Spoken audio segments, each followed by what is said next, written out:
নমস্কার, আমি বন্দনা। আমার কিচেনে আপনাদের সবাইকে স্বাগত জানাই। আবারও এসে হাজির হয়েছি পাকা আমের আমসত্ত্ব তৈরির একটি রেসিপি নিয়ে। আজকের রেসিপি পাকা ও কাঁচা আমের টক মিষ্টি আমসত্ত্ব। দেখে নেওয়া যাক আজকের এই রেসিপিটি।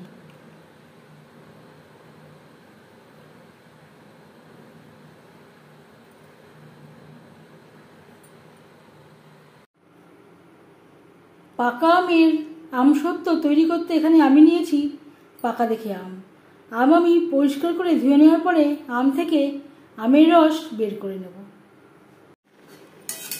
আর আমি অ্যাড করব কাঁচা আমের পাল। এর জন্য আমি এখানে কিছুটা পরিমাণে কাঁচা আম নিয়েছি। এতে আমসত্ত্ব হবে টক মিষ্টি। আমি সেদ্ধ করে নেব। খুব বেশি জল অ্যাড করা যাবে না।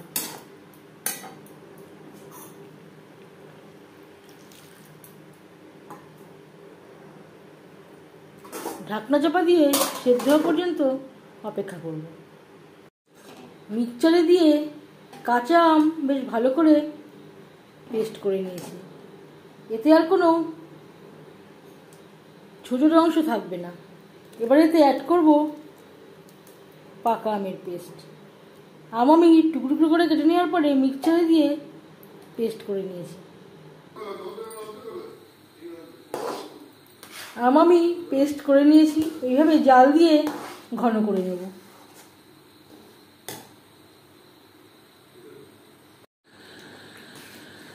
আমের পাল অনেকটাই ঘন হয়ে গেছে। প্রথম 5 মিনিট আমি রান্না করেছিলাম হাই ফ্লেমে, তারপর মিডিয়াম টু লোতে দিয়ে নাড়াচাড়া করতে হবে। এইভাবে অনবরত নাড়াচাড়া করতে হবে, নাহলে তলা লেগে যাওয়ার সম্ভাবনা থাকতে পারে। গ্যাসের ফ্লেমটা বন্ধ করে দেব, ঠান্ডা করে নেব। আমি যেহেতু আঁশ নেই, তাই আমি আর চালনিতে ছাঁকনির সাহায্যে ছেঁকে নিলাম না। যদি আমে আঁশ থাকে আপনারা ছেঁকে নিতে পারেন। পরিমাণ মতো চিনিরও অ্যাড করতে পারেন। পুরো থালায় আমি তেল মাখিয়ে নেব। এবার আমি থালায় নিয়ে নেব।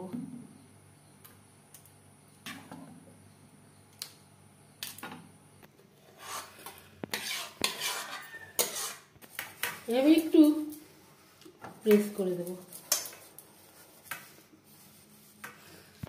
এভাবে একটু সমান করে ছড়িয়ে দেওয়ার পর, যেহেতু এখন বৃষ্টি শুরু হয়ে গেছে, রোদে দেওয়া যাবে না। গ্যাস ওভেনের নিচে রেখে 2-3 দিন শুকিয়ে নেব। আমার গ্যাস ওভেনটা একটু উঁচু আছে, এর নিচে দিয়ে দেব। এর তাপেই আমসত্ত্ব তৈরি হয়ে যাবে। আমসত্ত্ব আমার তৈরি হয়ে গেছে। এখানে যেহেতু খুব কড়া করে রোদ উঠেছিল, আমি তাই 2-3 দিন রোদে দিয়ে শুকিয়ে নিয়েছি। এভাবে একটু উল্টে পাল্টে বেশ ভালো করে শুকিয়ে নিয়েছি। এভাবে আমি ছোট ছোট টুকরো করে কেটে নেব।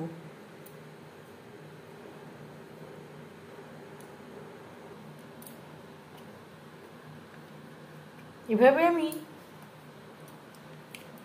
ছোট ছোট টুকরো করে কেটে নিয়েছি।